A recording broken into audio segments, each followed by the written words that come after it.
السلام عليكم ورحمة الله وبركاته. الحمد لله رب العالمين والعاقبة للمتقين والصلاة والسلام على سيد الأنبياء والمرسلين وعلى آله وأصحابه أجمعين.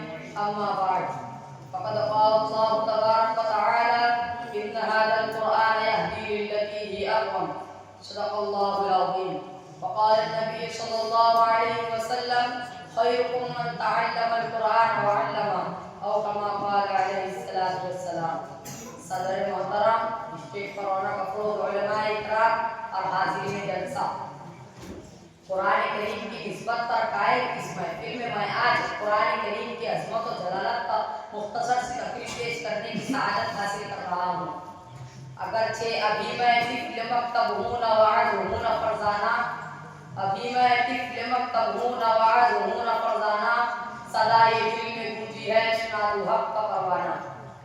حضرات گرامی، قرآن کریم اللہ تعالیٰ کی کتاب، اس کا کلام ہے. تورات، زبور، انجیل کے بعد اللہ رب العالمین کی نازل کردہ یہ وہ چوتھی سب سے عظیم، قیامت تک اپنی صداقت و حقانیت اور وہ ہدایت کے ساتھ اپنے اصلی حال پر باقی رہنے والی یہ کتاب اللہ تعالیٰ نے ہم عطا فرمائی ہے. قرآن کریم کو ہمارے لیے دستور حیات بنایا ہے.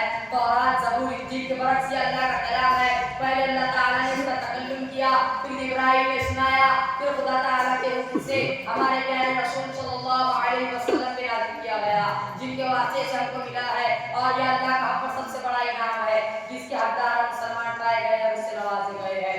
قرآن کتاب دارائت ہے، ہر کسی کے شکوک و شبہات سے پاک صاف اللہ کا سچا کلام ہے. خود اللہ تعالیٰ ارشاد فرماتا ہے: ومن اصدق من اللہ حدیثا، اللہ تعالیٰ سے زیادہ سچ بولنے والا کون ہو سکتا ہے. اس لیے بالکل آغاز میں ارشاد فرمایا: ذالک الکتاب لا ریب فیہ ھدی للمتقین. سامعین کرام، جب یہ ہدایت کا سرچشمہ، سعادت کا منبع، رحمت کا خزانہ اور مغفرت کا پروانہ ہے، تو اس کا پڑھنے والا پڑھانے والا کتنا معزز انسان ہوگا.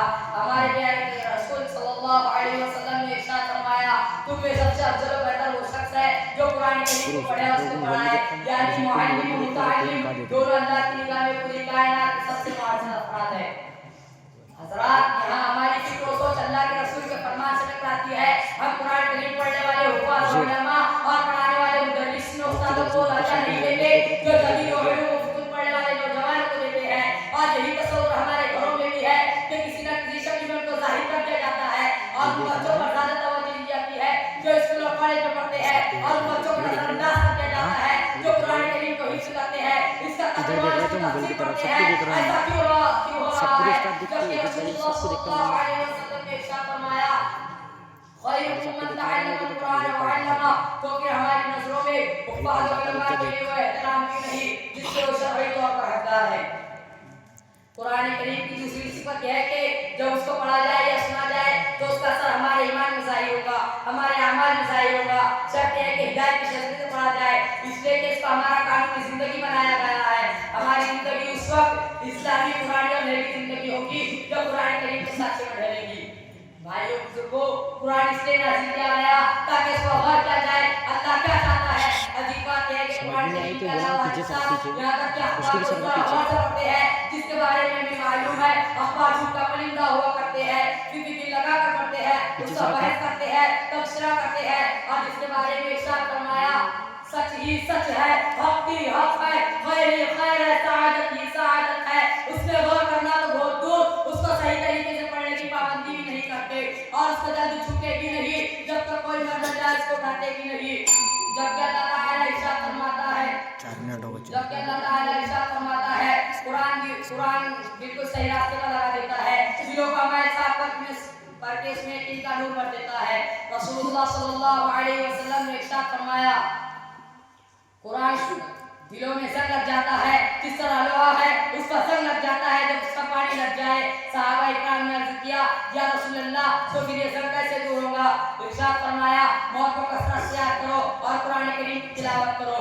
اور یہ بھی ارشاد فرمایا کہ قرآن کریم پر عمل کرنے کی وجہ سے اللہ تعالیٰ کسی کا سر بلند کر دیتا ہے اور اس کو ترک کرنے کے باعث دوسروں کو ذلت و پستی میں گرا دیتا ہے. لہٰذا ہم اپنی پستیوں، بربادی و پریشانی کو سمجھنا چاہتے ہیں تو اس حدیث کو سمجھ لیں. وہ معزز زمانے میں مسلمان ہو